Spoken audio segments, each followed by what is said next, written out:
And now, after years of planning, sweating, and going broke, here is the Boots and Whiskey Podcast with Jim Belisle. I'll alert the media. Why they would give this man a podcast is anyone's guess. Then there is what could only be a bizarre coincidence or something else. Welcome to the Boots and Whiskey Podcast with Jim Belisle. Fat, drunk, and stupid is no way to go through life, son. Country music and fine moonshine. Finally, a podcast that lets it all hang out. Let's level with America. Got your boots? Ready for some whiskey? These boots are made for walking. One of these days, these boots are gonna walk all over you. And now, the Boots and Whiskey Podcast with Jim Belisle. Hey everyone, Jim here, Boots and Whiskey Podcast. Welcome to episode 330. Like, holy shit, right? Today we have Randy Brown on the show. For those of you that don't know who Randy Brown is, don't be hard on yourself, because I didn't know who Randy Brown is, and I'm so glad I know who he is now. Randy is a jack of all trades, a renaissance man, if you will, in the world of country music, Western shit, right? Randy is the guy. And if you've been watching our posts, you know Randy is not an old man. We're going to talk about that too with Randy. I was surprised, and I wish you would have been as surprised as I was. But Randy, I think, is younger than me, which is awesome because this kid is doing some cool ass shit. He's releasing his own music under Olin Tucker. He is the TM for one of the probably greatest voices in country music over the last 30 years. You're going to find out about that. I don't want to give it all away. He is the fucking shit is what it boils down to. So I hope you enjoyed this episode. I know I enjoyed having Randy on. A big thank you to our friend Wes Barlow for really, I mean, without Wes, I'm not even sure this episode happened. So a big thank you to him. That's really it. What did we do this past weekend? We went and saw Lakeview. For those of you that don't know who Lakeview is, if you like that, like country metal, country heavy rock, like they're the ones for you. If you don't like that, they're not the ones for you. Okay, they're under the umbrella. I enjoy them. Had a great time at the show. Big thank you to them. We're going to talk about that. On the flip side, what else? I think that's it. We were in Florida last week, so thank you so much for, sticking with us. And things have been slow, but things are going to start to build up. You may say to yourself, Jim, that's a great Boots and Whiskey Podcast hoodie. You're absolutely right. It is. It is one of one. It doesn't have to be, though. I'm gonna put them up on our shop soon. I promise. I'm lazy as all fuck, but we're getting there. And that's it, guys. Thank you so much for tuning in, Randy. Again, thank you from the bottom of my heart for taking the time and shooting the shit. Sit back, relax, guys. Enjoy the episode, and that's it, guys. Cheers. Cool. Yeah, we can do that. So thanks for being here, man. Yeah, absolutely, man. Thank you for having me on. Yeah, I gotta thank Wes because he's the one that got us in touch. So yeah, man, Wes is a he's a good dude, man. He called me up. He's like, "Hey, man, do you want to do this Boots and Whiskey podcast?" And I was like, "Yeah, that sounds like a blast. Let's do it." He goes, "Do you know Jim?" I was like, "Not at all." It's funny because it's like I made all these friends, right, or what I consider friends. They probably don't give a fuck about me, and that's fine. But like I got to meet Wes finally 2 weeks ago at Country Calling in Maryland, and nice. It was awesome. It was really cool it's cool when you get to meet people that you talk to. Yeah, absolutely. So it was cool. It was cool. But from what I hear, you got a lot of cool shit going on. Dude, I'm in it. It's funny because actually, speaking of Wes, Wes's wife thought I was an old man at one point. Like, I thought you were an old man too. Yeah, dude, the stories, I've lived 3 lifetimes already, dude. I have been around the block a couple of times, and it's surprising that I'm still alive and I'm still making it right now. I hear that. Yeah. We were out doing one of my buddies, another friend of mine, he was out traveling and he called and asked if I'd come and help him out. And I said I'd love to. So I went out on the road with him, and then he needed another fiddle player. And I was like, you know what? I know Wes. Let's call up Wes. Let's get Wes into it. Wes jumped on the bus and we started traveling around. I was, I didn't know sheep shit from fresh wild honey when it came to the music industry at this time. So I was like, yeah, I'll just come help out. I'll just come be an extra set of hands. And in that time, I got really tight with Wes and we had a lot of fun together. And I just kept telling stories like they just kind of pop into my head. And Wes, like the dude can tell a story like you wouldn't believe. Oh yeah. Yeah, and so we're talking and whatnot, and we were doing the Greeley Stampede. I want to say it was 2 years ago, not this past summer, but the summer before. So it was two Greeley Stampedes ago, and Wes lives in Greeley right now, Greeley, Colorado. And he's like, "Hey, why don't you guys come over to the house? I'll cook some steaks. We'll have some fun." I was like, "Great." I grew up in Colorado. I have a bunch of friends out there, so I was seeing some homies. And so I go over to their house and I knock on the door, and Wes's wife answers the door and she gives me this real rusty look. And I'm just like, oh, like, is this the wrong place? And I kind of like look at the number. I'm like, no, this is it. I'm like, hey, what's up? I'm Randy. And she goes, you're Randy? And I was like, oh, I'm sorry. Like, do you know one of my exes? Like, my bad. And so we had dinner and everything like that. And Wes is just laughing. He comes back. He goes, dude, my wife thought you were like 60 years old because of the stories that you have and the places that you've been. Honest to God, the way it was told to me and the way, you and I have thrown some text back and forth, like, knowing some of the things you've done and do, it's like, okay, makes sense. Older guy, Yeah. like, cool. Like, no, like, I don't give a shit. But, then you pop up, I'm here, I'm like, Jesus Christ, this kid's younger than me. But, it's a pleasant surprise. And I say that because, for you being, your age in this industry and doing what you've done, and we're going to get into all of it, but it's pretty fucking badass. Yeah, it's kind of it's kind of surreal for me because like to kind of where it all started out is I knew what a G, a C, and a D chord was on a guitar in high school because one of my buddies told me, he's like, oh man, chicks love it. You got to learn how to play guitar. And I was like, okay, cool. That sounds like a great idea. So I kind of knew that, but I didn't really do anything with it. All through college, I ran track. I was a decathlete for Division II track, and at one point, I was ranked 12th in the nation for decathlon. Yeah. And it was great. It was fun. I thought that's the only reason I went to college. I was like, you know what? I'm going to do this as long as I can, and then I'm just going to go be a rancher. And at the end of the day, that's what I'm going to leave it at. And I was good with that. Well, the end of my college track career, I ended up blowing my hip up. And at 24 years old, I had to get hip surgery. Damn. And I needed something to do. And so there was a guitar, and I was like, you know what? I'm just going to work on this guitar and I'm going to play and I'm going to have fun. And I mean, it's brought me all the way here to Nashville. It's got me into some cool circles, a lot of fun people, and really, really good people too. I got to say that the people that I've been able to surround myself with inside the music industry are some of the best people on God's green earth. And they're those people that want to see everybody win. And Wes is a great example of that. Wes is one of those guys that he wants his friends to win. And, here we are. Right. Now, so when you pick up that guitar, is where you are now anywhere you would imagine? Like, did you want to just write songs or play songs, or like, what did that look like? Did you even give a shit? Were you just kind of fucking around? I just didn't give a shit. At Yeah. the end of the day, I was like, you know what? It's something to do, and it's fun. And then what happened was I started actually really, really enjoying it and playing songs and like going to a stage and seeing faces that I've never seen before and play. And then all of a sudden they're singing along and they're having fun and they're bobbing along. I remember the first time I got paid.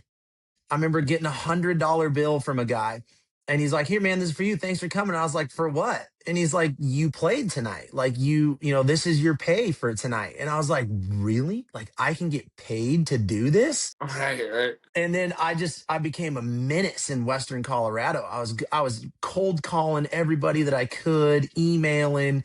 I'm going to be there at this time. I'm going to be out there. I would love to come play for you. It's like, you have no idea who I am, but I'm going to introduce you. You're going to figure out who I am. Right. And that's just kind of how it all started. And then um, I was playing stages, little bars, just around Grand Junction, Colorado, which is where I grew up.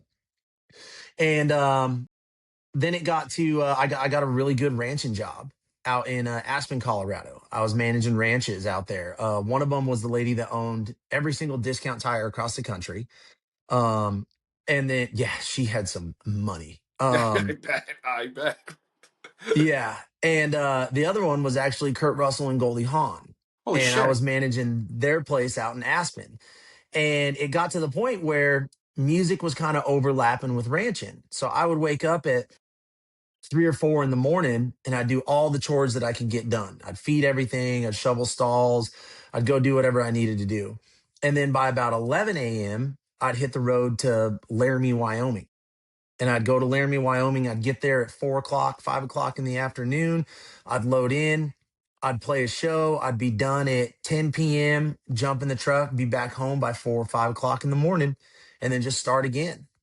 And Damn. it was just it was one of those things where it's like, man, like it's starting to overlap. It's starting to um, be a bit of an issue. And Yeah. so I actually, I remember the decision, like the point that I decided, I was like, I got the rest of my life to take care of some rich person's ranch. I might as well go out and give this music thing a try. Just be in the music industry, just be present, be a part of it. Yeah. And I sat down with Kurt. I was like, "Hey man, I'd love to talk to you." And they had just came to one of my shows. I played some little bar in Basalt, Colorado. Um, and they were there and they were having a blast. And I was told Kurt, I was like, "Man, like I hate doing this because they treated me like family. Yeah. They will still call and they will still Goldie for the longest time. I didn't think Goldie knew my name. She called me honey and dear and darling and sweetie, but that's just who she is. Like she's Right. one of the sweetest people on earth, and she'll still call me and honey, how are you? What do you need? Are you hungry? Are you this? Are you that? And I'm like, no, I'm good. Like I'm making it, and Right. I still keep in touch with the family. They still reach out. We still talk a lot. And so I sat down with Kurt and I told him, I was like, man, like I really want to give this a go. And he kind of leaned back in his chair and he kind of chuckled and he looked over his shoulder and he said, honey, I told you. And in my head, I was like, told me what? He goes, we were just talking about 2 weeks ago how we want to encourage you to do this, but we don't want it to seem like you're being fired. And I was like, man, like that's it. Like that solidifies it. I'm going to give it the old college try. Yeah. And moved out to Nashville. And I had no idea when I was in, right after college in a hip brace, learning how to play, a bar chord, like that I would be in this position. Yeah. Now, I gotta ask you because now that you bring it up, it's got all kinds of questions in my brain. When when people like that, like that sounded really bad, but when people like that have a ranch like that, right? Is it for anything like particular, or is it just to have? Like, are they raising cattle to sell? Are they doing that sort of thing, or is it It, just it, it was a little bit of both, like okay? for them, like it was their escape. It was getting out of the city. It was in the mountains. And Kurt has been going to Aspen for, I mean, gosh, since the 60s, man. Like he's been around the block. He has played Right. the game and he just loved that area. The kids, Goldie has her kids from her previous marriage. Kurt has a son from her previous marriage, and together they have one, Wyatt. The kids grew up going to Aspen. Like to them, like that's their second home. Right. And Kurt, those ranches, the best way to explain it, unless you're actually selling a lot of cattle, those ranches hemorrhage money. Yeah. They're a cost is what they are.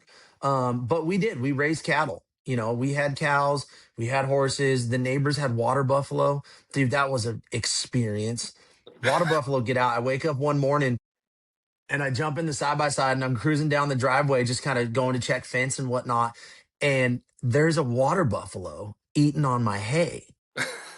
And I don't know if you've ever come across a water buffalo, No. but dude, they are enormous. Yeah. They are massive. And this thing just stops and it's just chewing and it just stares at me. And it gives me this look like, I dare you. I dare you to make me move. And so I call up my neighbor. I'm like, hey, your water buffalo got out. And she's like, oh, you can just shoo him away. I was like, absolutely not.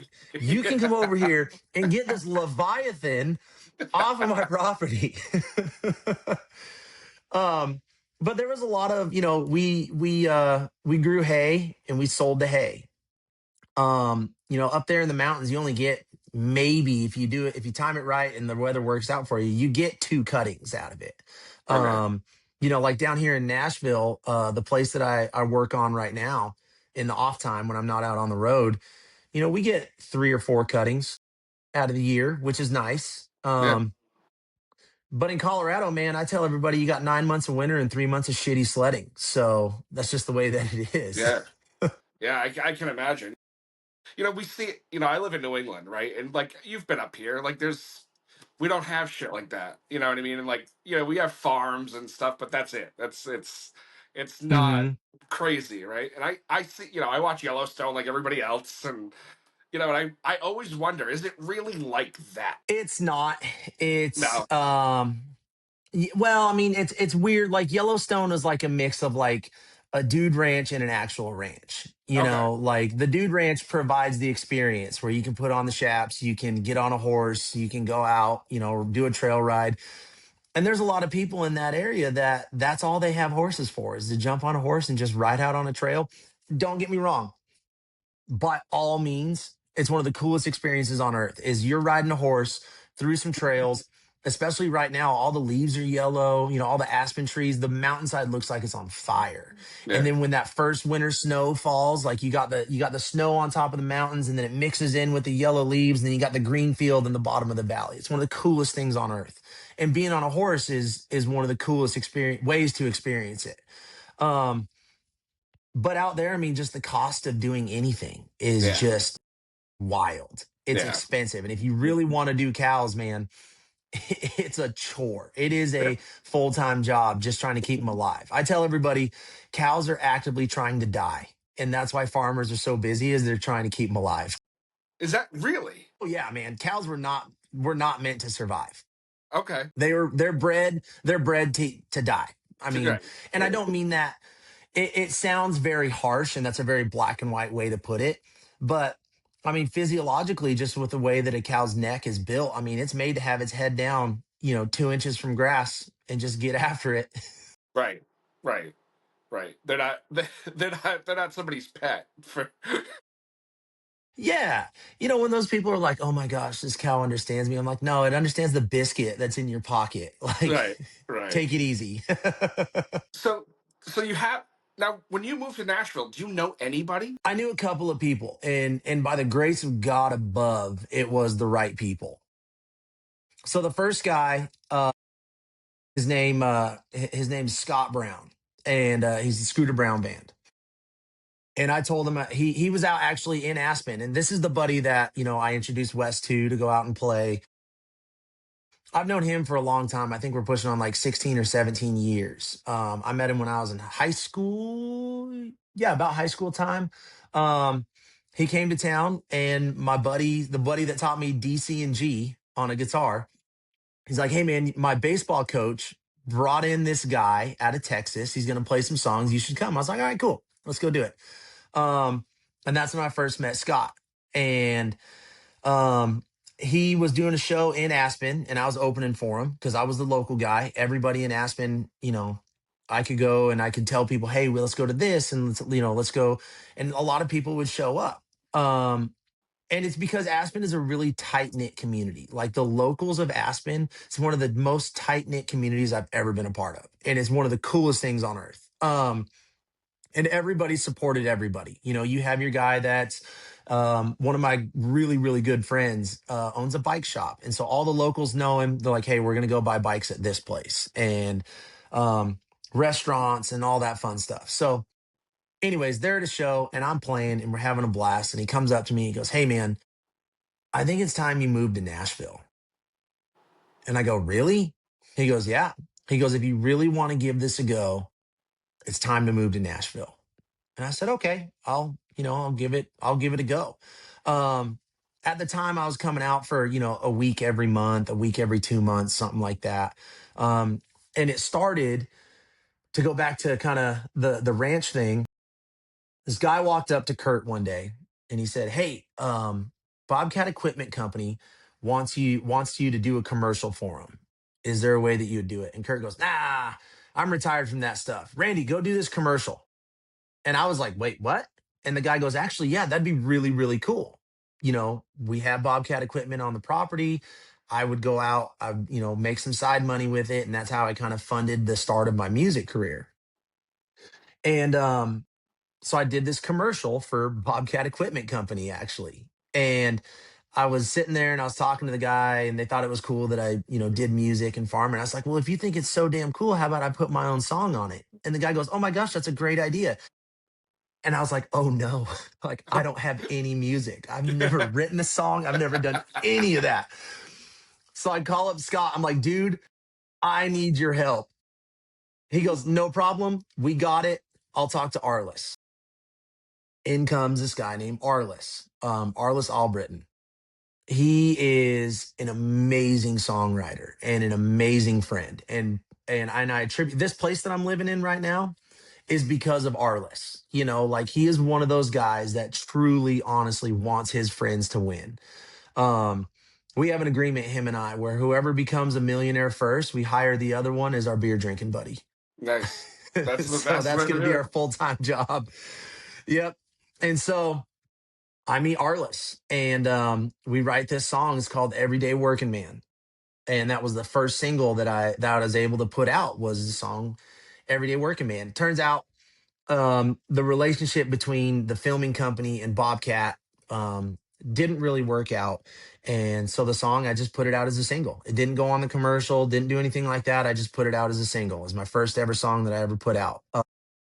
And I don't put my music out under Randy Brown because there's 133 Randy Browns on Spotify alone. Right. I've been tagged. There's a dude down in Fort Worth. His name's Randy Brown. And I have been tagged by Takova's Boots, Private Parties, all these different things because we both have a picture of us holding the guitar, singing on stage as like profile pictures. And the people thumb through it. They're like, "Oh, yeah, this is the guy. This is the Randy Brown." So I actually put my music out under my great great granddad's name, and it's Oland, Oland Tucker.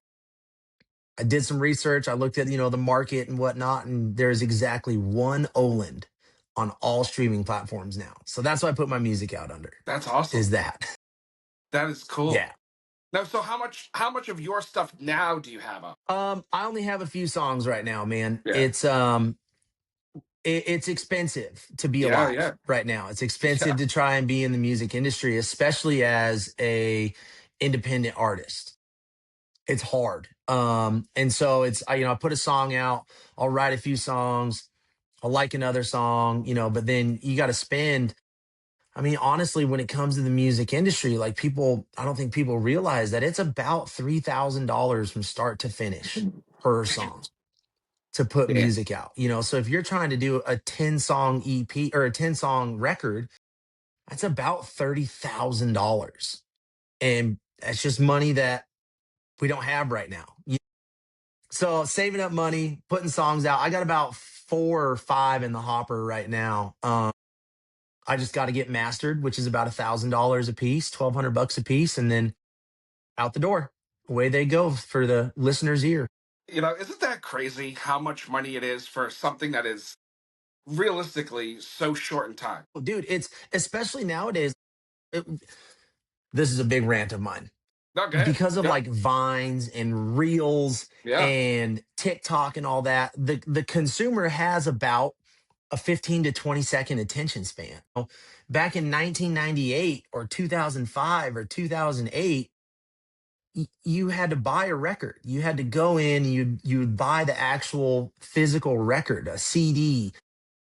You'd buy the 8-track, you'd buy the actual vinyl, and you were invested into it, and you would sit and you would listen and you would enjoy, you'd enjoy the ride that came with music. Yeah. Nowadays with streaming services and the way that they make algorithms to put you in playlists and whatnot is you get put on a playlist, but you're one of 65, 70 songs on that playlist, and everybody's vying for that opportunity. And then to boot, the average unsigned artist, I think they only make like $10 or $12 a month Damn. on streaming services. If you're getting a lot of viewership, if you're getting a lot of, so it's just everybody in Nashville has a side job. Everybody in Nashville has, a side hustle. And now if you get a song that takes off on TikTok, that counts as a stream. Yeah. You get kind of lucky. I have a video actually from up in Aspen. It's a sliding glass door and I'm laying on a couch and there's a mountain lion outside the window and you can barely see it. It's just barely inside the cast of the light.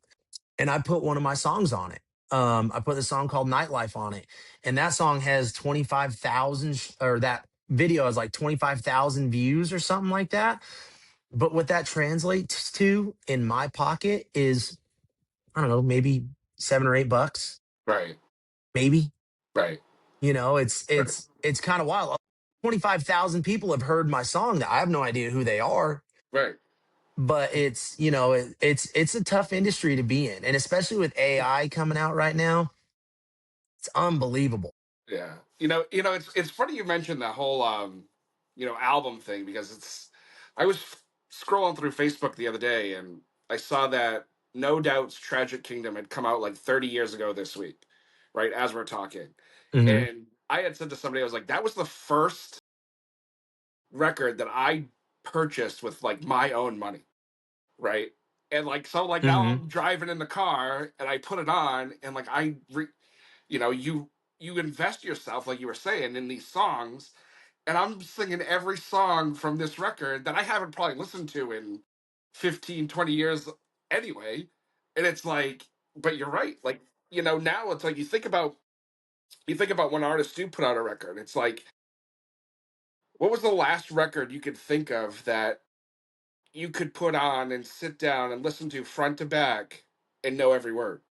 It doesn't happen. Yeah, yeah, and I mean, it might happen. I think the last. It's kind of hard to put it this way, but the genres that are still doing it is rock and country, and and those are the ones that still are genuinely, they're genuinely invested in the musicianship of it, and they're invested in the transition of songs, like going from the third track to the fourth track. You know what I Yeah. mean? Like, and it Yeah. flows this way, and this is the message that I want to send out, and this is, this whole album talks about blank. Um, and I don't mean to take away from any other genres of music. It's just No. that's what you know that's why I like country music right now and rock, is because that's what people, the artistry of it is still right there. Yeah. You're trying to paint a picture that the listener can associate with and that Yeah. they can go along for the ride with. Right. Right. Yeah, I mean, and you're right. Yeah, So like you think of any sort of pop star that's doing that, and like, maybe Taylor Swift comes to mind, and she's on just a different level altogether. mhm. But like She's a nobody else, monster. she is a monster. But I don't know how the hell she did it, because she's talented, don't get me wrong, but she tapped in and figured it out. Yeah. Yeah, and there's so many people that have opinions about Taylor Swift, but the fact of the matter is she got the same crowd to buy the same song 3 different times. And you know what? When she goes somewhere for her Eras tour, or she puts on a show, she is her own traveling economy. Yeah. Like, cities will fight to have her because it means that their GDP is going to grow, like, for that one weekend, it's going to grow exponentially because she's going to bring in 200,000 people. 60,000 of them are the original listeners, the Swifties. And then Mhm. another 20,000 are the parents. And then another 15,000 are the significant others. And it's like, I think it's awesome. I think what she did is what every artist, wants to be able to do. Morgan Wallen, as big as he is, he still doesn't do that. No. He doesn't have the effect that she has. And but the fact is they're still working for that. They're still trying for that. The guy that I work for, I'm a tour manager as well. and I tour manage Jamey Johnson. And he cares so much about the music and what people are going to hear and what they're going to listen to. And like, it's just super cool to be a part of that Yeah. day in and day out. Now, how did you get into that? Like, how do you go from doing your own thing, you're rich, and now and hey, I'm Jamey Johnson's tour manager of all fucking things, you know? It's, it's, again, it goes back to my buddy Arliss. Last year at the end of the year, it was probably August of last year. Money was getting tight. I wasn't able to travel. I was focusing on working on the farm and trying to just make rent and do all those things. And Arliss called me up. He's like, "Hey man, Arliss and Jamey, they moved to town about the same time, and they've known each other for, since they moved to town. I don't think any, well, that's a bold statement, but there's a group of those guys that moved to town at the same time, which is like Jamey, Lee Bryce, Jared Neiman, Randy Hauser, um, Dallas Davidson, who's one of the most amazing writers out there, Rob Hatch. Yeah. Those are the Trailer Park Boys. And then Arliss was a part of that. And Arliss, was in the mix of all that. And so Arliss calls me up. He goes, "Hey, Jamey needs a merch assistant for the next 6 weeks. Can you do it?" And I was like, "Yeah, I got nothing going on. I'd love to get out on the road. Sounds like a blast." So last year I was Jamey's merch assistant. So we go through the year, have a blast. My first kind of interaction with Jamey is I was cleaning out the semi because I was walking through the semi and all the merch was just a mess. And we had one of those days where the venue was selling, and I was like, I am going to clean this thing up. Like, I'm sick and tired of finding boxes with 4 shirts in it and this, that, and the other. So there's a mound of boxes out of the back of the semi. I'm sitting there working and I throw a box out and I turn just in time to see Jamey poke his head around the back of the semi, and he has to duck. Like, he has to move for that box to go flying by. I was like, "Oh, sorry, Jamey. Didn't know you were there." And he doesn't say anything. He just kind of looks in and he goes, "What are you doing?" I said, "I'm cleaning out the semi. It's just, it needed it. I'm just trying to consolidate stuff and make it look nice and this, that, and the other." And he kind of climbs up and he looks around. He goes, "God damn, you can swing a golf club in here." And I was like, "Yeah, like, that's what we're trying to do, man." And so we cleaned it out and finished out the rest of the year. And then about February, again, money was still just real tight. There was a morning in February I woke up, I had $1.03 in my account. And I was like, "Well, yeah, somebody's not getting paid this month. It's just the way that it is." Yeah. And Arliss called me up and he goes, "Hey man, just wanted to let you know I was talking to Jamey. You're going to be his tour manager this year." And I said, "Excuse me?" He goes, "Yep, you're going to be his tour manager. You're going to go out and do this, this, and this, and you're going to be great at it." And that's how Arliss works. He goes, "You're going to be great at it. You got it." And then hangs up and he disappears. And I'm like, "Wait, hold on a second." Right. So I've never been a tour manager before. I've never done anything like that. And we actually we just finished up the bulk of the year. We got 5 more shows in December. All in November, we're going to be running around with Riley Green, doing his Damn Country Music tour. And so things are kind of slowing down a little bit. And like when we were talking about dates to be able to do this, I never thought I would be the guy that's like, "Hey man, I have this day, this day, this day. Can't do this week. Can't do this," Right. give my schedule for the next month. And yeah, it's, I fell into shit and came out smelling like roses, man. Yeah. I was telling you, like, I have tried to see, we're going on year 5 of doing this podcast. I've tried to see Jamey the last 4 years. And, Hmm. usually comes to Indian Ranch and great venue, the whole 9 yards. And this year I finally kind of like, I don't want to say I threw my weight around, but I kind of like put my foot down. I was like, "Listen, I'm coming to this fucking show, whether you want me to or not. And I'm doing it." Right. And so the guy that books the shows over there, he's like, "All right, well, let me see what I can do," and yada yada yada. I was like, I don't give a shit if you have to sell a kidney. Like I have been told no the last 3 years. So we had started doing photo this year, like just out of a blue, just like was like, you know what, we have a camera, let's just fuck around and find out, right? And that week we got the okay to do Flatland, we got the okay to do you guys, we got to do Cody Jinx for like 3 dates up in the Northeast, and like Nice. all these other like people that like I could barely use my fucking cell phone to take pictures, let alone you know what I mean. So but it was great. It was one of those things where you like you said, you just kind of own it, you fake it till you make it, and you just have to have the confidence in yourself to be able to do these things. And that's what a lot of it is, man. And I think, I think it's a weird world that we live in where everybody has all this information at your fingertips. And nobody, everybody, I shouldn't say nobody, but the bulk of, from what I can see, and this is just my opinion, is that people are afraid to be uncomfortable. Yeah. People are afraid to put themselves in positions where you have to say, I don't know. I don't know.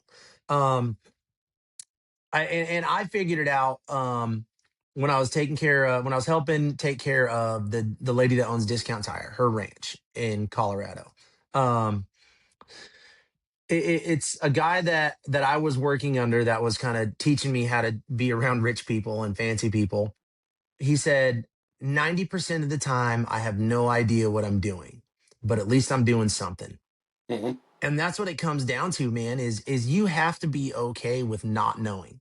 Right. There's been a lot of situations throughout this year where I don't know was the answer. Like I'll find an answer and I will figure it out, and having that confidence to be able to say, I will get it. I will do this. I will succeed. I will figure it out. I will make a solution. I just don't know how I'm going to get there. And a lot of people nowadays are just kind of afraid to do that. And that might be, a reason why I'm in the position that I'm in right now is because I don't know. When I started playing out, when I started going out and gigging myself, it's like I have no idea how to do this, but I'm just going to start by calling people. We have this thing called Google. I'm going to just start searching up who's where. I would pull Right. up a town and I would just search dance hall or music venue or live music, something like that. And then it would pull up on Google Maps, all these little places. And so I'd start sending out emails. As soon as one of them was like, yeah, let's do it, I would get on Google Maps and I'd find some place that's 4 hours away. I would search live music, dance hall, music venue, ABC 123, all the keywords, and I'd find the next one. And I'd just go around and, I'd play from Canada to Mexico, all along the Rocky Mountains, just seeing what I can make of it. And the same thing kind of applies to, the music industry, and the position that I'm in is I don't know sometimes, but Yeah. We're going to figure it out. Now, how long did it take you to like go realize like the magnitude of what you do on a day-to-day basis, or have you even realized the magnitude of what you have to do on a day-to-day basis? I think it kind of happened. It's still kind of, how do I say it? It still hasn't necessarily set in the magnitude of what I do. Right.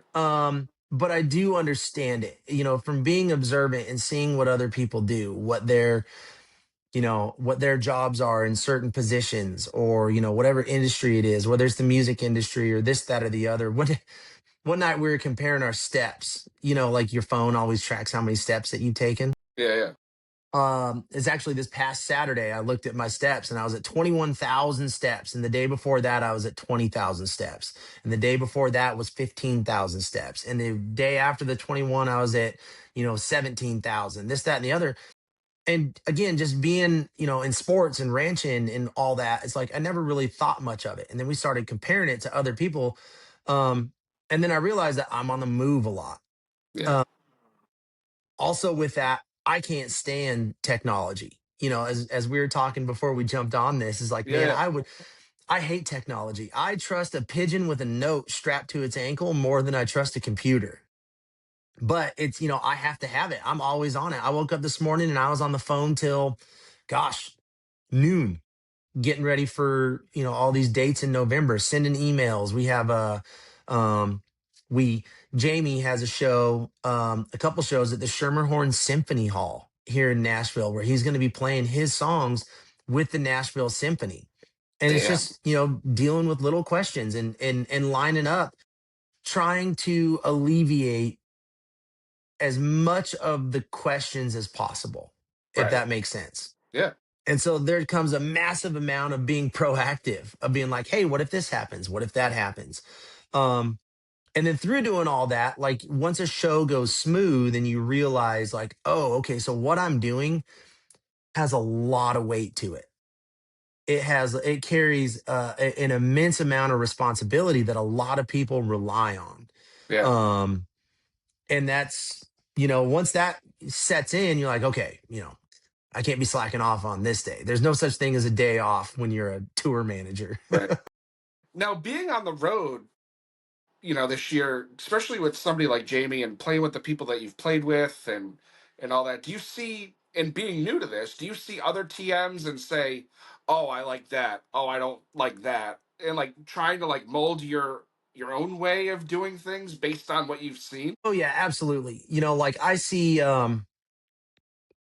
some tour managers and they're very they're very coarse. They're very jaded. They are, they're really hard to deal with. Yep. And I was talking to Arliss about this. Because I've always naturally been just a very jovial person. I've always enjoyed, the fact that I've made it this far. The fact that I've made it 35 years with the experiences that I've had, like I'm good. Yeah. I'm happy to be here. I'm happy that I'm not dead.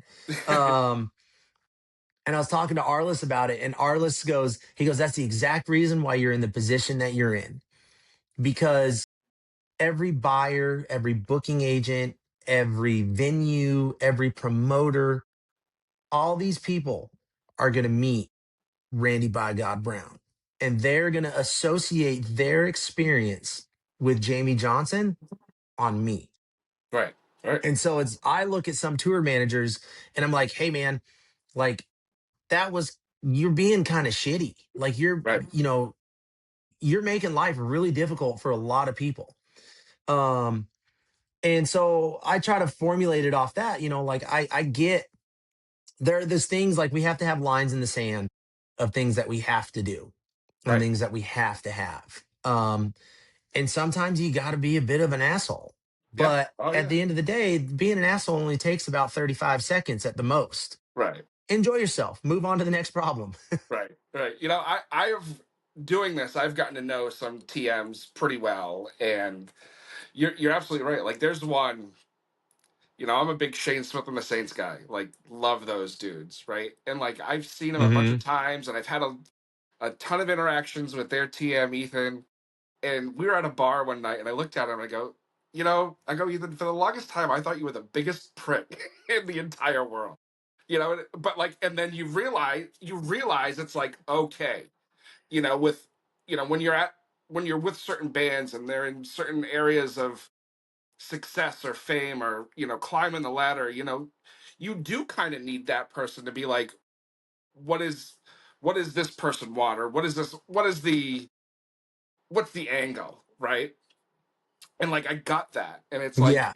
and like I've seen it with others, like and like you start to get it once you know the business a little more, and once you realize, and Hmm.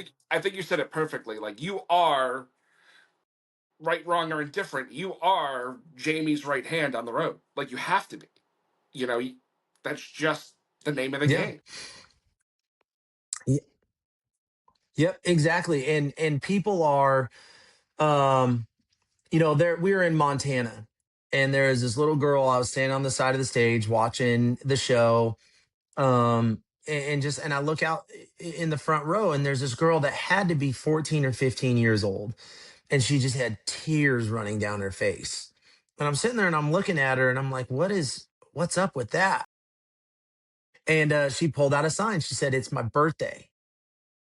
I can't remember if it was 14 or 15. She said, "It's my birthday. And the only thing I wanted was to see Jamey Johnson."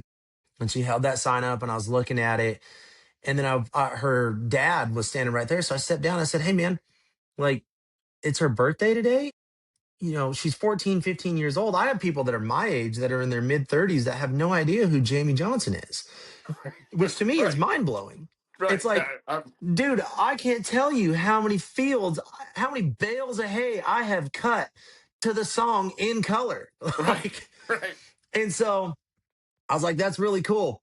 And so Jamey, we walk him off stage. We're at the Old Saloon. And I don't know if you've ever been to the Old Saloon. It's one of the coolest, most nostalgic venues on God's green earth. And, we're walking off the stage and I kind of tap him on the shoulder. I say, "Hey, by the way, there was a little girl in the front row. It's her birthday. And all she ever wanted to do was come see Jamey Johnson." I said, "Can I bring her back here to meet you?" And he just looks at me and he goes, "Don't ever ask me a question like that." Absolutely. And so I went and grabbed that girl and I said, "Hey, come with me." I said, "Dad, right?" And the guy goes, "Yeah." I said, "Mom?" He goes, "Yeah." I said, "All right, come with me." And they didn't know, who I was. They just knew I was a guy standing on the side of the stage. Right. So we walk around the corner and I said, "Hey, by the way," I said, "Jamey, this is the girl. It's her birthday." And Jamey turns around and he goes, "Well, how's it going?" And that little girl just melted and just lost it. And so I got to be able to see those things because they're going to associate that whole experience of Jamey Johnson off of the actions that I did. I don't want the credit for it. I don't need the credit for it. Right. But the fact of the matter is I don't work for, especially with Jamey, I don't work for the dollar Right. every day, right? I don't work because I need blank. I need X amount of dollars a day. I work for Jamey Johnson. And that's the way that I look at it. Is the fact of the matter is one of my musical childhood heroes. I get to text him and say, "Hey man, what do you want to do for this?" I get to make plans with him. I get to help him succeed. I get to be a part of that because if he doesn't, we all lose. If Jamey stops working, everybody in our camp stops working. So it's like we all have to work together to keep that, to do everything that we can to make this thing roll. And it's really, really cool and really, really fun to be a part of that. Sometimes, like we were saying, you got to be a bit of an asshole to some people, you know. But most of the time, I try to brush that off. You let that go. You got to be a dick. You got to be a dick. Right. That's the time and the place for it. But most of the time, we get to do the coolest thing on earth. Yeah. Yeah. So with you doing this and all that, like, and how busy you are, have you put your musical, it sounds cliche, but your musical dreams on hold for now, or are you still kind of doing things along the way? Yes and no. I'm still trying to do things along the way. Like we were just down in Texas. I'm wearing the hat right now, Green Hall. And I have some friends out in Aspen that own a hat store. And they have stores. They have one in Round Top, Texas, and then all throughout the mountains. There's Wyoming, Montana, Utah, a couple in Colorado. And they called me up and they're like, "Hey, are you going to be in Texas at all in the month of October?" I was like, "Actually, we got 2 days. I have October 9th available." So I still go out and play. I still sneak out and I still go do some music here and there. I'll still go out and write. I'll go try and make new stuff. I still try to do all that. But it's just like, the fact of the matter is selfishly, I get to meet every promoter. I get to meet every buyer. I get to meet every booking agent. I get to meet every venue. So I can go back and I can say, "Hey, I just got my album out. I finally was able to afford it. How about I come play some music for you?" Or I can tell these booking agents, "Hey, you know, eh, this is my music. I can help you with all these venues," especially in Colorado.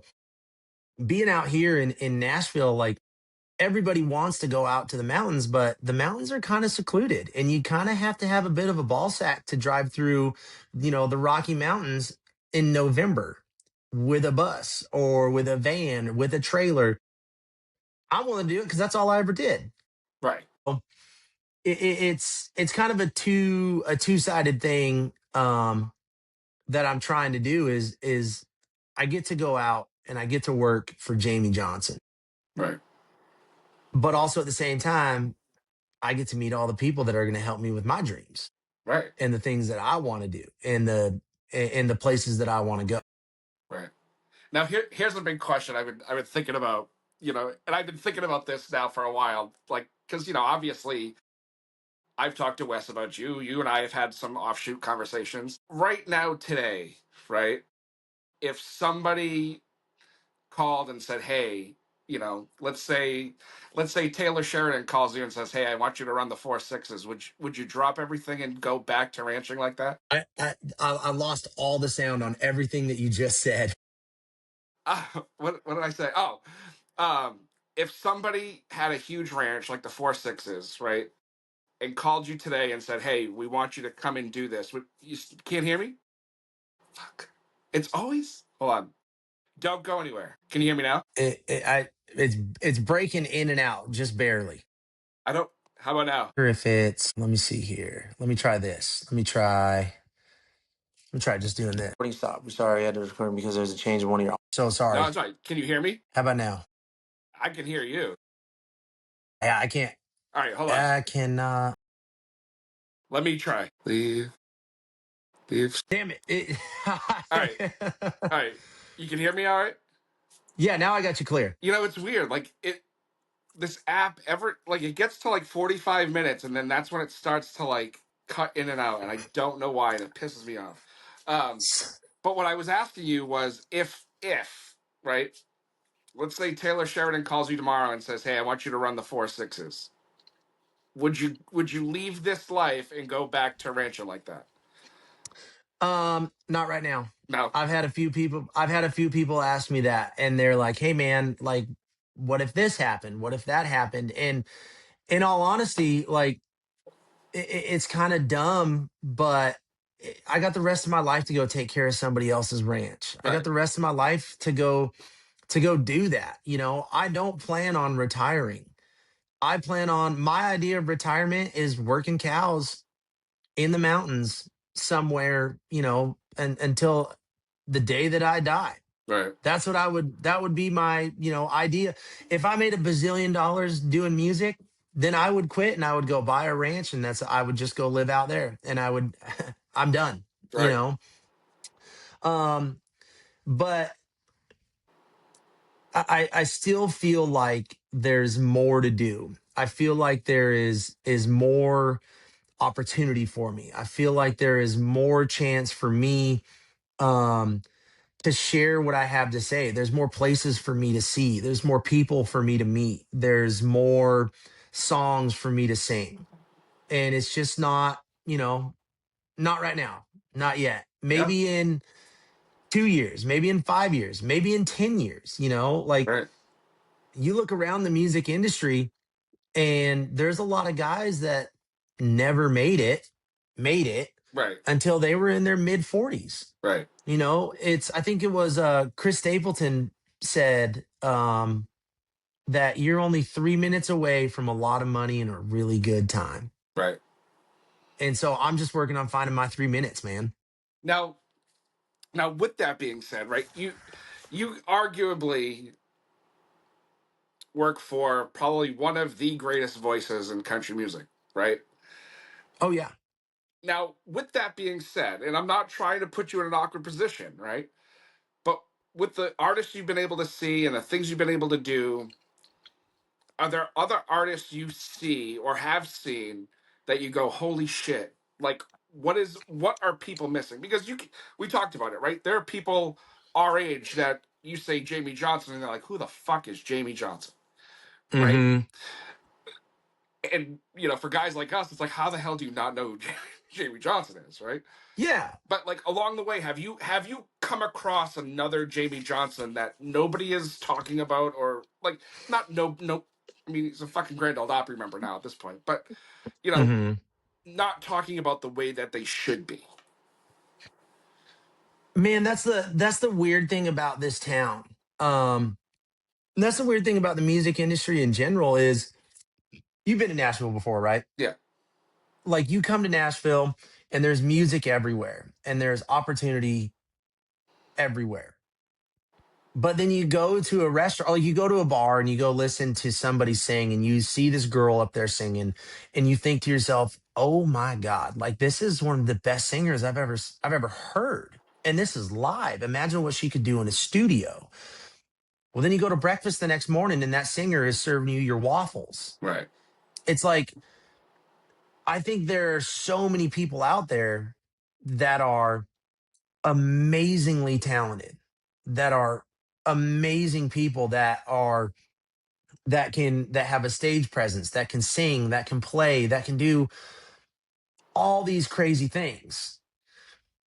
But it's and I can't speak for them or why they're in the position that they're in, but it's like I think there's tons of people out there. And that's the other side of the coin that is streaming services, Right. right? The other side of that coin that I was bitching about earlier is that now everybody has an opportunity. 133 other Randy Browns have an opportunity to put their music out and to be able to say, yeah, this is my music. They can send it to a friend, they can send it to a colleague, they can send it, they can post it on Instagram, Snapchat, whatever they want to put it on. Yeah. And then there is an opportunity for them to be heard. I think there's some of the most amazing talents that nobody's going to ever hear of in Nashville, Tennessee, and even in Texas, all across the United States. Some of the most amazing talents that nobody's ever going to hear are walking these streets today. Right. And it's like, I mean, I can talk about like my friends, the people that I run around with. And I can talk about some other people where it's like, holy smokes, like, why haven't you made it? Yeah. There's one of the guy that I work for. I was actually just talking to him on his farm out here. I should say that it's not Jamey. The guy that I work for on his farm, he has a band called Halfway to Hazard, and I watched him play a show one time. I'd never been to a show. Me and Chad, all we know of each other is that we both like to farm. We like to be outside.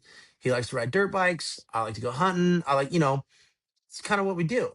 Well, then I went and saw one of his shows and I thought to myself, I was like, what in the hell? Like, dude, where did you come from? What is happening here? Like, why am I just now hearing about your songs? And I didn't know you could play a guitar like that and all these different things. And he used to run out with Tim McGraw. They used to open for Tim McGraw.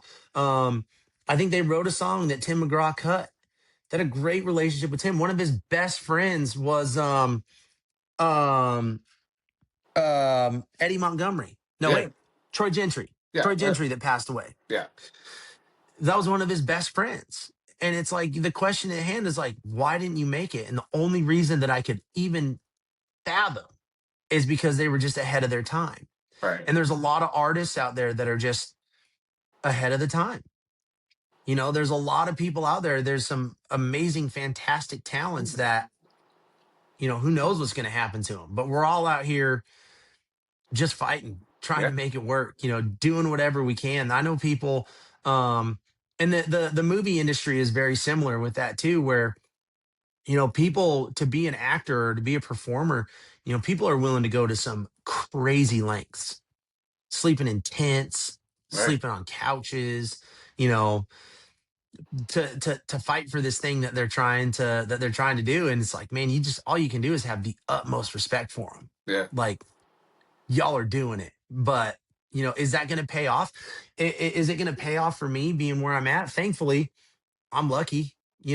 Like I put myself in a position where I can be in a house and I can still try and work on my dreams and I can work on my stuff. But it's like, if nobody listens to my music, then nobody listens to my music, and I go back to ranching in X amount of years. But I don't think it's just that time yet. Right. Now, with that being said, right, and we talk a lot about country music, but like from where you sit in the circles you run around in, take yourself out of that in the state of country music as a whole, right? Where do you Hmm. see the state of country music going? Do you think we're leaning back towards that more traditional '90s sound? You know, I say traditional '90s, Yeah, right? That sounds so fucking weird to that's say. traditional for us. Right. You know, back when we were kids. Hmm. Or do you think it's gonna go more towards the Morgan Wallens of the world? Um, I think there's an interesting split happening right now, where both kinds of music are going to be appreciated and valued. I think country music that you and I, like you say, traditional country music, I think we call it traditional because that's what I remember listening to in my great grandma's car while I was standing up in the back, in the front seat with one arm around my grandma and one arm around my grandpa because seatbelts weren't a thing. Right. And, Right. listening to that kind of music. I think because of the guys like Zach Top, Yeah. um, I think because of the guys like Turnpike Troubadours. I think because of the guys like Shane Smith, um, Flatland, you'd mentioned them earlier. I feel like those guys are bringing back that traditional kind of country kind of sound. Yeah. And I think people hear that and they're like, dude, this is fantastic. Red Clay Strays are a great Yeah. example of that too. I mean, they're even going farther back than what Zach Top represents. Yeah. Um, and I think it's kind of a bit of a split because everybody, I think everybody has room and capacity in their ear for traditional classic country. And then there's also those times in that space for the kind of quote unquote bro country. Right. You know what I mean? Which is kind Right. of like hip hop with a backbeat. Right. And um there's a lot of that in music, and being able to kind of see that split again, that's that dude's art. And if that's the art that he's going to put out, then put it out, bro. Let that music fly. And if Right. people love it, by shit, I'm happy for you. Yeah. I'm happy that it worked out for you. Me personally, I'm going to try and follow that more traditional country route, Right. because that's what I can associate with. One of my real good friends, he's one of my best friends actually. His name's Sawyer Firkins, and Sawyer's putting out music right now that's kind of going towards that storyteller, traditional kind of cowboy music. Yeah. And he's got him and I wrote a song that he just put out called Road Dog. And I told him, I was like, let's write one of these days, because him and I had never written. We've done everything together. We grew up, I mean, gosh, we grew up an hour and a half apart, but we didn't know, we met when we were here in Nashville. And I was like, let's write a song. And so we're sitting in his garage. I was like, man, I've always wanted to use the line. Um, it's let's see, play till 2 a.m. and I wake up at 5. Like, because that's what I was used to doing, man. I was used to playing until 2 o'clock in the morning, packing up, jumping into the van, or maybe we get a hotel room, and then we got to be on the road by 5 a.m. so we can make it to the next spot. You know Right. what I mean? Like, you got to fight through. And so we wrote a song called Road Dog that's leaning more traditional country. And, that's kind of that's where my heart is in that traditional kind of country realm. But man, if somebody wants to put out something with a backbeat, I hope the best for you. And I Right. want you to be successful. I want you to win. I want people to listen to that.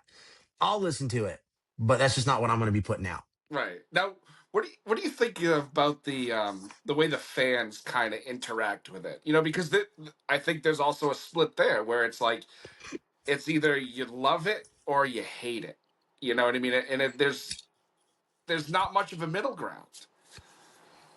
Yeah, there's and I think that's, people love, and it's like one or the other, like it's a split. You either love traditional and hate bro, or you love bro and hate traditional. Right. And I use that, sorry, I say bro country just to differentiate. Yeah. Yeah. You know No, what I mean? Like, I I know don't exactly I don't what. mean it negatively.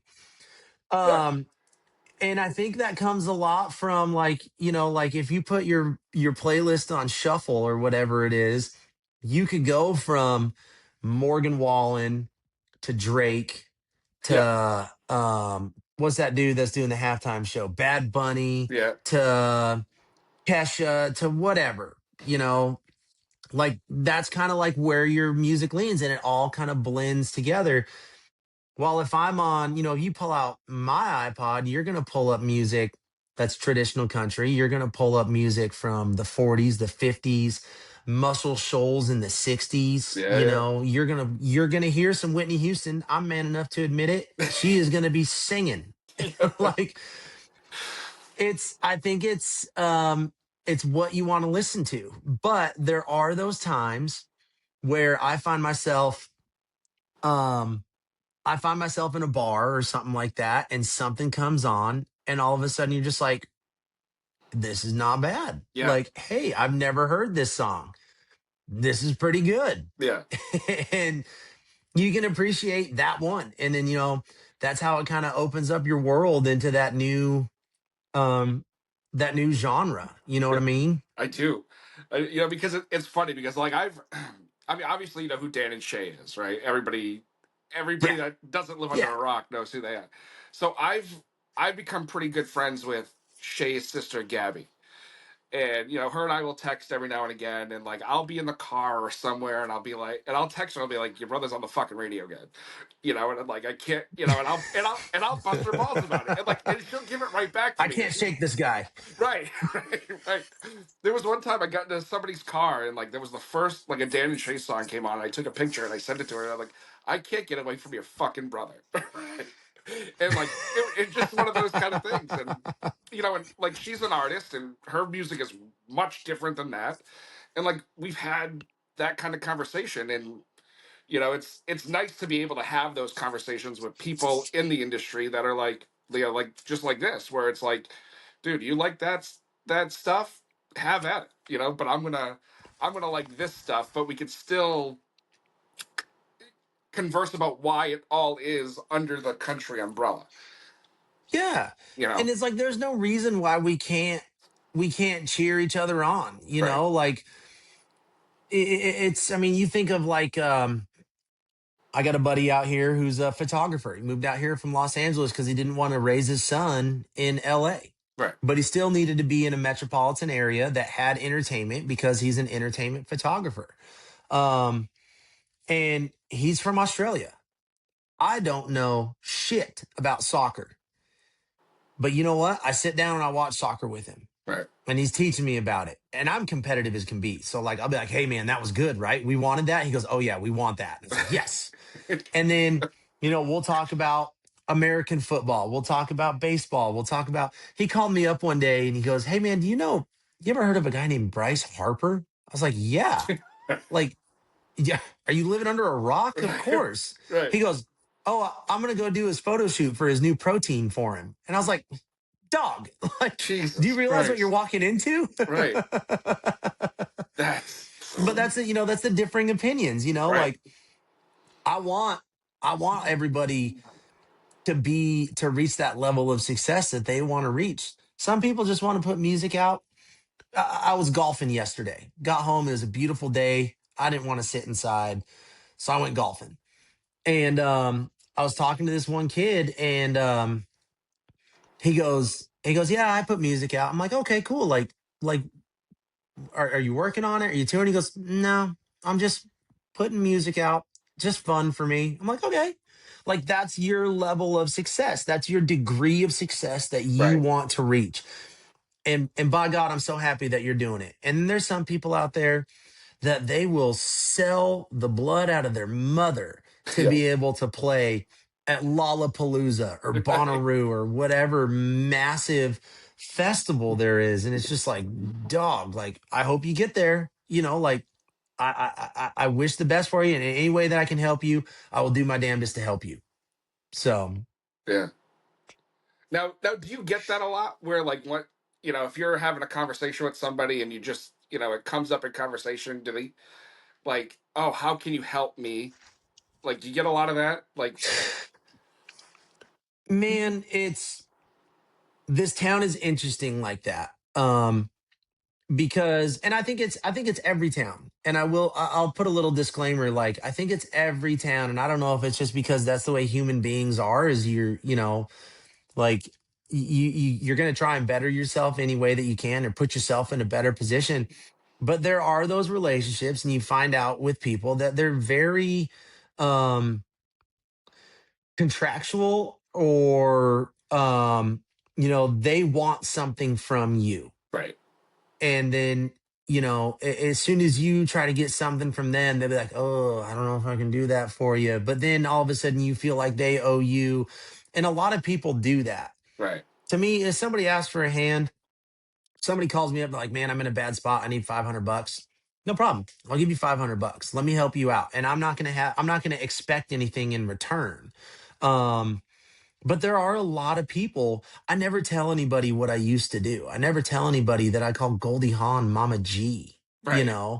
It's Right. like, I'm not going to tell people who my friends are, because Right. then all of a sudden they go, oh, can I talk to them? Can I talk to this guy? Can I talk to that guy? Oh Hey, yeah. man, is there a way that you can get Jamie to do this? And it's just like, like I understand that in some situations, you know, it's they don't understand what they're doing. Yeah. They just think it'd be really cool, and Yeah. I have a relationship with them. um but in most cases, like, there's a lot of they feel like there's like obligation or something Hmm. like that. We're like, well, I did this for you, so you got to do something for me. Right. And it's like, whatever happened to the goodness of your heart? Right. Like, Right. Even doing this, like I can kind of empathize a little bit. Where like, we go to shows all the time. We've been very fortunate on the things we've been able to do. Right. Like, and like people will come out of the woodwork and be like, well, why didn't you ask me to go? Well, why didn't well, why can't you get me into this? And mhm. and it's like, dude, like, it's almost like go fuck yourself. You know what I mean? Like, I've Yeah. worked my ass off to do this so that you can come along for the ride. Yeah, I get people, like, even like as a tour manager of Jamie, they're like, "Hey man, can you get me tickets for this? Can you get me tickets for here?" And like, some people, I understand why they do it. Like, for Right. some people, there's a gal that I know. She's one of the sweetest human beings I've ever met in my life, and she works for the federal government. She works um, around staff of the White House. Yeah. And she texted me one day. She said, is there any way that you could get me tickets to Old Dominion at this venue on this day? And I understand that, because in those positions, they can't just walk up to the box office and be like, hello, I'm here. I'm so and so. When you got 11 Secret Service agents surrounding you, like drawing attention, it's like, yes, that one, I don't have anything. I have zero expectations in return. Let me help you out, because Right. I understand that situation. Lo and behold, they got the tickets. They couldn't make it because something else came up, whatever it was. And it doesn't hurt my feelings one little bit. But when it's somebody that's like, hey, bro, remember that one time I did this for you? Right. Remember that one time I put $10 in your car, and you think you can get me tickets for that? It's like, dude, I drove you everywhere. Like, Right. you owe, like, if you want to keep track, like, you used my car for a week. Right. Yeah. I I can't tell you. Like, and it's like, like when I started doing this, it was never. I never had any expectation, like, of anything. Right. Like, I just wanted to have conversations with people because I like to talk. I like to fucking shoot the shit. I like to learn about Yeah. people, and that's it. When the other stuff started to come, I'm not gonna lie to you. Did it go to the head? Does it go to the head? Of course it does. That's just human nature. Mhm. But like, you know, when you're somewhat good at what you do, you know, a lot of the things just start to come. And it's not a, hey, can you do this for me so I can, it's just, when you're doing what you love to do, it just falls into place. Yeah. I mean, but the thing about it is, like, it falls into place because you're doing what you love, but you also have worked really, really hard Yeah. for the last 4 years. like you said, you've been told no for 3 or 4 years in a row at Indian Ranch, but then all of a sudden they're like, all right, we can help you out. Right. There's a lot of no's and there's a lot of hard work that goes along with that. And there's a lot of lessons to be learned. And you would be surprised at how many people don't know that. You'd Right. be surprised at how many people have they just think that it just falls into your lap. Yeah, no. It's Yeah. like, no, dude. Have you ever done a 24-hour run? Have you ever driven from Western Colorado to Nashville in 23 hours and 30 minutes so you could make it for a show the next day on zero sleep? Like Right. I did that last summer. I left Colorado at 5 a.m. and I got back to Nashville at 5:30 a.m. Damn. I'm sorry, 4:30 5:30 a.m. That was, I think that's the right math because the hour change or whatever Yeah. it is. So that way I can make it for an event the very next day. You know, driving, like I was telling you, waking up 3 o'clock in the morning so I could do all my chores on the ranch, then jump in my truck, drive all the way to Laramie, Wyoming, like do all that stuff. It's like you think that it just kind of falls into place, but really it comes with a lot of hard work and a lot Yeah. of effort and putting in time and missing, going out to hang out with your friends and missing so many different things. But it's like, it just comes with hard work. The harder you work, the luckier that you get. Yeah. Right. Right. And people just need to understand that. Yeah. Yeah. We could have a whole podcast on just that. I know, right? It's fucking, if, I, not to get too into me, but like, if there's one thing I've learned from all of this is that exactly what you said, it doesn't just get handed to you. Like you have to sacrifice some things, whether you realize it when you're doing it or as time goes on. If you love what you do and you're trying to make something of it, things fall by the wayside, unfortunately. And I'm Mhm. not going to say that's good, bad, indifferent. It's just what happens. Yeah, that's part of entertainment. And even, by putting your time and effort into a podcast, like this podcast is entertaining. Yeah. And what it comes down to is people are gonna consume this because it's entertaining to hear about the dude that's running around with Jamey Johnson that used to work for Kurt Russell and Goldie Hawn. They're like, oh my gosh, have you heard of this guy? Never heard his music before, but man, it was an interesting conversation that they had. He said ABC 1, 2, 3. He doesn't know what he's talking about. He does know what he's talking about. But it's through hard work and taking your time and sacrificing a lot of your own personal um a lot of your own personal time, your personal money, Mm-hmm. a lot of your effort to be able to turn it into something. You got to work your ass off now, so that way in 3 to 5 years, you can maybe take a vacation on your own dime. Right. You can Right. maybe be able to go do different things where you don't have to answer to anybody. Right. I work for myself. That's the best part.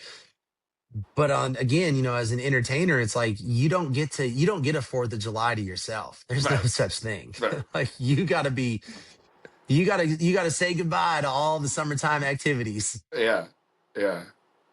Damn, man. It's been really cool to hear your story and, hear the way you've done it, and, because it's nice to hear somebody that's actually worked, not that other people haven't, but to hear your work ethic and how you've done it. It really is inspiring. And I'm not just saying that because you're here, but it's nice to Oh, see thanks, man. yeah, no problem. I mean, it's nice to see somebody actually work for what they want. Yeah, and it's something. It's again, it goes back to just the world that we live in, is of being a 15-second world. Is some people, they just hit a lick and they take Yeah. off and they erupt and they become these overnight sensations, whether it's being a YouTuber or an influencer or whatever it is. I had one of my buddy's kids. I was talking to him and I was like, hey man, like, what do you want to do with yourself? Like your dad used to be an electrician and now he's he takes care of ranches and he's training horses. What do you want to do? He goes, I want to be a YouTuber. And for a second, I was like, uh, in my mind, my immediate reaction was like, what is that? Right. But then there was also a time in our world where somebody would say, I want to be a musician. And people would look at them the same way that I looked at that kid. And I was Right. like, you know, the times are changing, things are different. Buddy, if you want to be a YouTuber, by God, go be a YouTuber. Right. Work your ass off, work harder than anybody else. Nobody, there might be, there is, I will say it, there is a better guitar player out there than me. There is a better singer out there than me. There's a better songwriter. Everybody is better than me. But the one thing that I have control over is nobody can outwork me. I Right. can make sure that I can work harder than anybody else. And if a lot of people took that mentality, whether it was for a podcast or for music or for being a carpenter, if everybody took that kind of mentality, we'd have some pretty cool shit coming out. Yeah. Absolutely. Absolutely. Man, Randy, Mhm. I've had a blast chatting with you, and I can't thank you enough for taking your Yeah, personal time to, shoot the shit. It's been great, man. And I know I probably can't provide much, but if you ever need anything up here or whatever, man, just always holler. And whenever you come through, absolutely, man. Yeah, thank you. yeah, whenever you guys come through again and you want to say hey and grab a beer or whatever, if you have 5 minutes, like I'd love to say hey.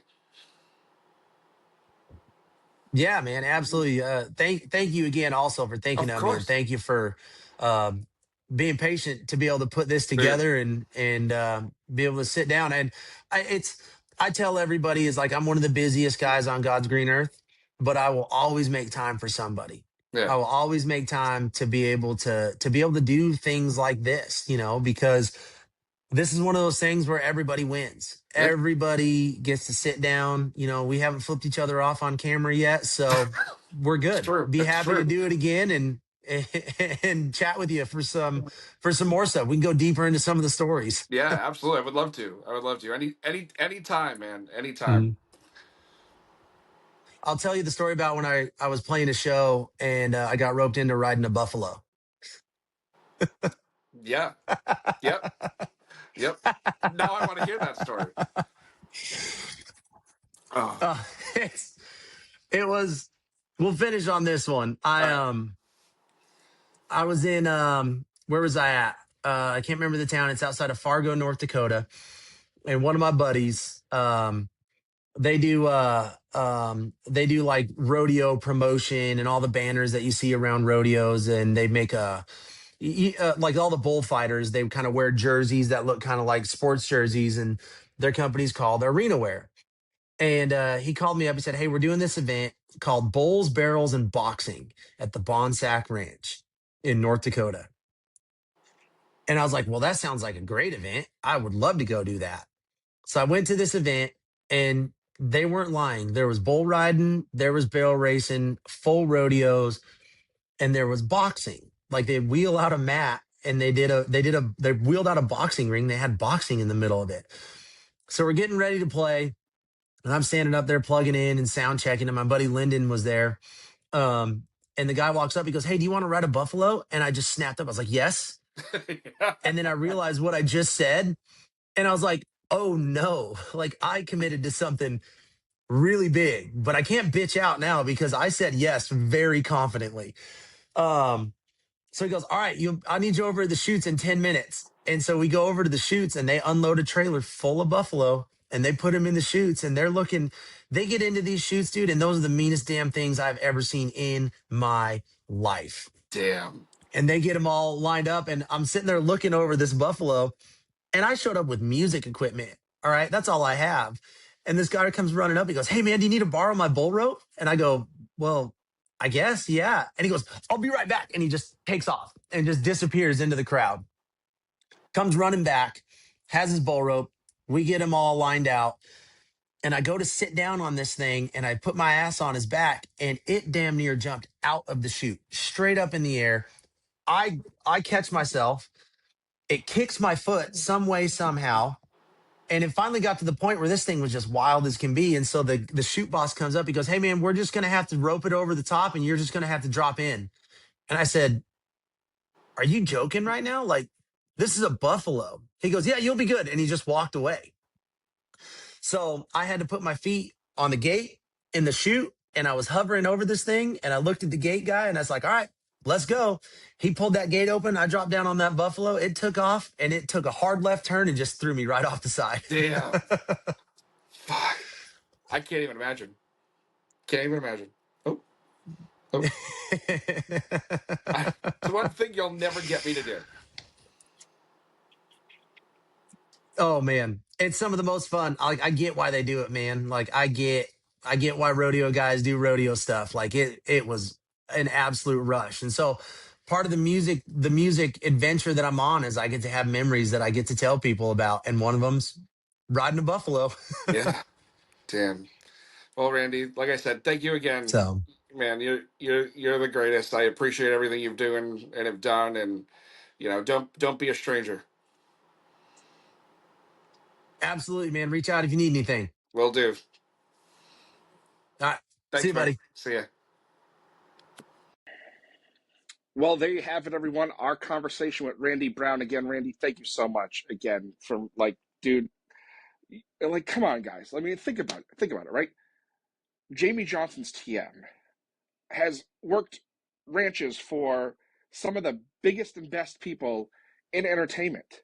I mean, Goldie Hawn. I mean, come on. Could you imagine having Goldie Hawn and Kurt Russell as your boss? I can't even think about a world where Kurt and Goldie know who I am, let alone that. Anyway, that's some cool shit.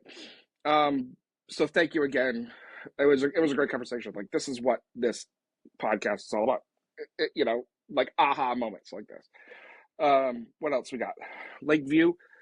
We went past weekend. A big thank you to them, Jesse and Luke, and their whole camp. They were absolutely fantastic to us. We got some pictures. We posted them up on our Instagram and our socials. We are going back to writing reviews. I don't know why we've stopped. I know why, because I'm lazy as fuck. But we're doing it. I'm gonna post old ones. They're not relevant, but I wrote them. We wrote them. I shouldn't. It wasn't just me. It's a group effort sometimes. So we should post them. Read them, don't read them. I give a fuck. We did not win a Josie Music Award for some fucking reason. I don't understand. I'm a little bitter about it. I'll get over it. I'll get over it. I'm an only child, right? But yeah, we missed out on it. Our friends over at Melodies and Memories missed out. Listen, I don't get it, right? But it's not about awards, right? It's not about awards. We were nominated. Like, that's fucking awesome. But it's not about winning or losing. At least that's what I'm going to say out loud. So yeah, maybe next year, right? Maybe next year. Okay, but whatever. It's not about awards. It's just about I do this because I love doing this. I don't do it for any other reason, and for you guys. So thank you. I'm going to shut the fuck up now. We'll see you next Wednesday. I think Walker Montgomery is here next Wednesday. I think that's the play there. So stay tuned. Have a great week, guys. Be good to each other. Cheers.